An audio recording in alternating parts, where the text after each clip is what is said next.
apa arti kelimpahan. Paulus tahu arti apa kekurangan. Tapi Paulus bilang, aku mencukupkan diri dalam segala keadaan. Pak, Bu, seseorang yang datang beribadah hanya orientasinya uang atau berkat akan merubah cara berpikirnya orang tersebut kepada orang yang lebih buruk lagi. Tetapi orang yang datang beribadah orientasinya berpusat pada Kristus akan membuat senantiasa mengutamakan Tuhan di dalam hidupnya. Beri tepuk tangan dulu, beri pujian bagi Allah kita. Itu yang pertama.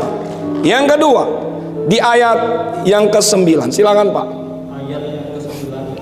Tetapi mereka yang ingin kaya terjatuh ke dalam pencobaan, ke dalam jerat dan ke dalam berbagai nafsu yang hampa dan yang mencelakakan, yang melangkah manusia ke dalam keruntuhan dan kebinasaan. Yang kedua yang dapat kita pelajari, yang membuat Tuhan bilang cinta uang itu jahat, karena cinta akan uang dapat menuntun kita ke jalan yang menyesatkan. Paulus mengatakan mereka yang ingin kaya terjatuh ke dalam pencobaan.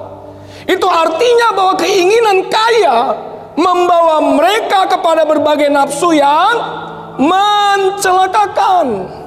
Jadi orang yang cinta akan uang dan memiliki nafsu ingin cepat kaya, maka Alkitab Anda saya mengatakan mencelakakan diri sendiri.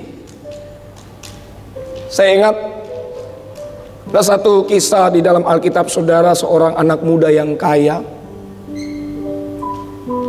Suatu ketika anak muda orang kaya ini berkata kepada Yesus, datang kepada Yesus, dia bilang begini, "Guru, perbuatan baik apakah yang harus kuperbuat untuk memperoleh hidup yang kekal?" Lalu Yesus bilang kepada anak muda ini, "Apa sebabnya kau bertanya kepadaku, aku baik? Hanya satu yang baik. Tetapi jika engkau ingin masuk ke dalam hidup kekal, turutilah segala perintah Allah." Si anak muda itu bilang, "Semua sudah saya lakukan." Tapi Yesus bilang kepada anak muda itu, "Cuman satu yang belum kulakukan. Juallah hartamu, bagikan kepada orang miskin, ikutlah aku." Apa yang terjadi Bapak Ibu? Alkitab sudah mengatakan bahwa si anak muda ini pergi, bukan mengikuti Yesus, meninggalkan Yesus.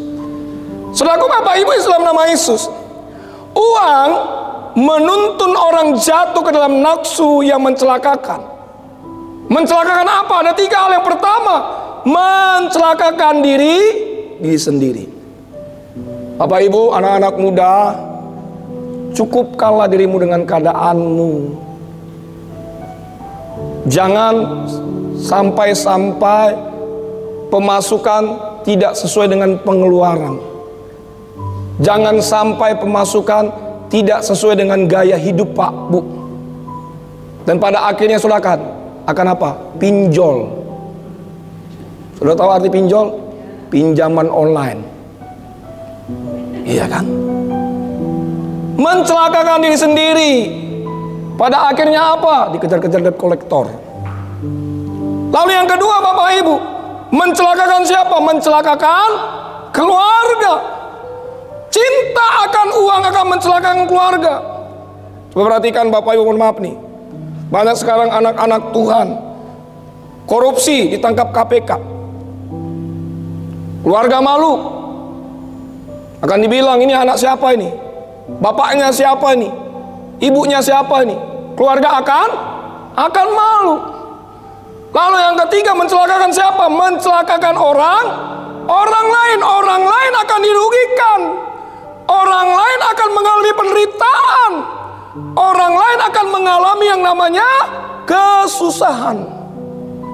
Pak, Bu, kecintaan kita akan uang akan membawa kita kepada nafsu yang mencelakakan.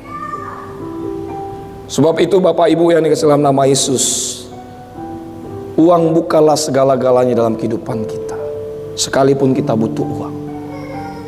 Saya senang dengan tulisan Raja Salomo, dia berkata, bilang begini dalam Amsal pasal 30 ayat 8 sampai dengan 9. Yuk sama-sama kita baca 2, 3 ya. Jauhkanlah daripadaku kecurangan dan kebohongan. Jangan berikan kepadaku kemiskinan atau kekayaan. Biarkanlah apa? Aku menikmati makanan yang menjadi bagianku, supaya kalau aku kenyang, aku tidak menyangkalmu dan berkata, siapa Tuhan itu? Terus, atau kalau aku miskin, aku mencuri dan mencemarkan nama Allahku. Salomo berkata kepada kita supaya kita tidak hidup dalam kecurangan, supaya kita tidak hidup dalam kebohongan, hanya cuman karena yaitu cinta uang. Bapak Ibu, saya percaya Tuhan tidak akan pernah meninggalkan kita sekalipun. Katakan amin. Amin. Saya percaya bahwa Tuhan tidak akan membiarkan kita tergeletak. Amin. Tuhan akan melihat dari surga apapun yang kita butuhkan dan inginkan. Sebelum kita berdoa, Tuhan tahu apa yang menjadi kebutuhan saudara hari ini. Tapi kalau saudara hari ini belum mendapatkan jawaban doa, bersabar Pak. Amin. Pertolongannya tepat pada waktunya. Pertolongannya indah pada waktunya. Amin. Beri tepuk tangan dulu, beri pujian bagi Allah kita. Yang ketiga, yang terakhir, ayat yang ke-10. Silakan Pak. Ayat yang ke-10. Karena akar segala kejahatan ialah cinta uang, sebab oleh memburu uanglah beberapa orang telah menyimpang dari iman dan menyiksa diri mereka berbagai-bagai perkara. Perhatikan di sana ada sebab oleh memburu uanglah beberapa orang telah menyimpang dari iman dan menyiksa dirinya dengan berbagai-bagai duka. Yang ketiga, yang terakhir yang dapat kita pelajari, bahwa yang membuat Tuhan bilang cinta uang itu jahat, karena cinta akan uang dapat membutakan mata rohani kita. Saudaraku, Bapak Ibu yang dikasih dalam nama Yesus, uang bisa menyimpang dari iman kita kalau kita tidak bisa pergunakan uang untuk kemuliaan Tuhan. Tidak sedikit orang yang rela kehilangan imannya demi mendapatkan materi yang diinginkannya. Mereka tanpa sadar dan mereka mengabaikan hal ini, saudaraku.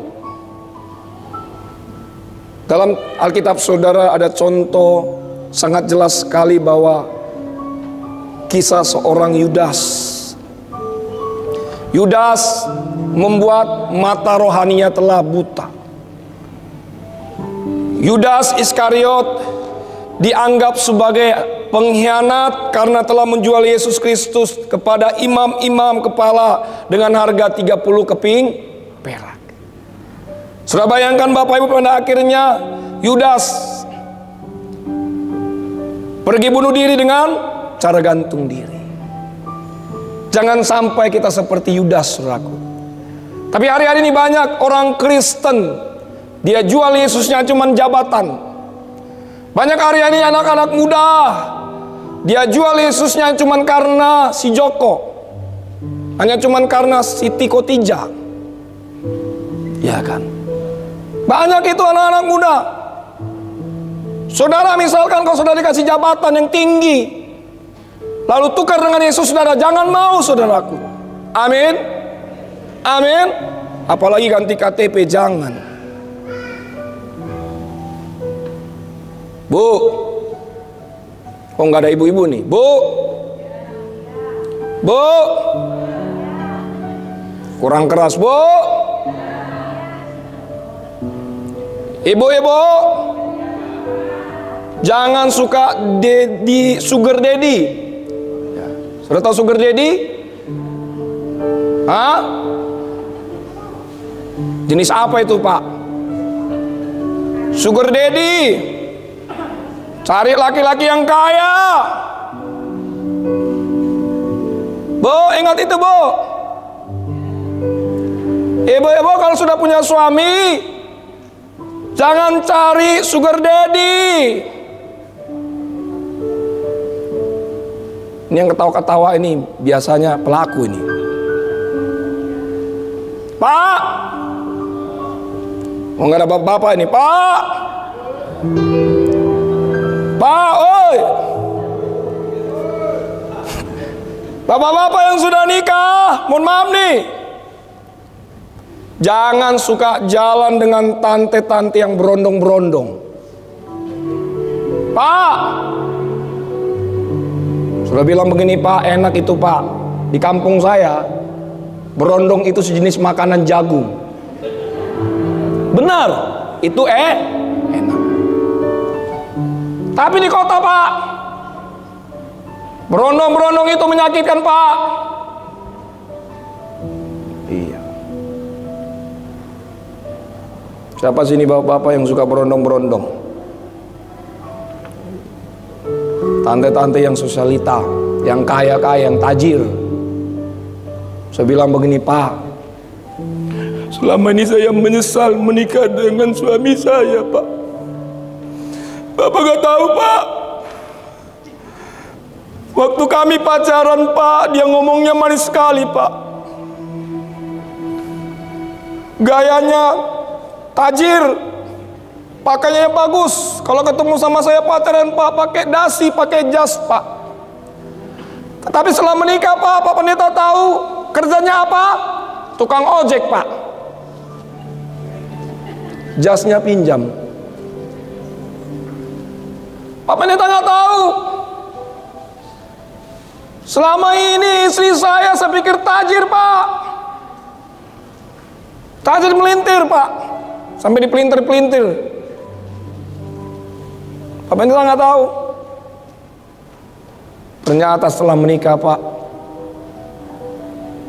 tasnya yang bagus-bagus ternyata pinjaman semua, Pak. Bapak Ibu, kalau hari ini saudara sudah nikah tidak sesuai dengan kenyataan, bersabar. Pak Bu, kalau saudara hari ini sudah nikah tidak sesuai dengan kenyataan,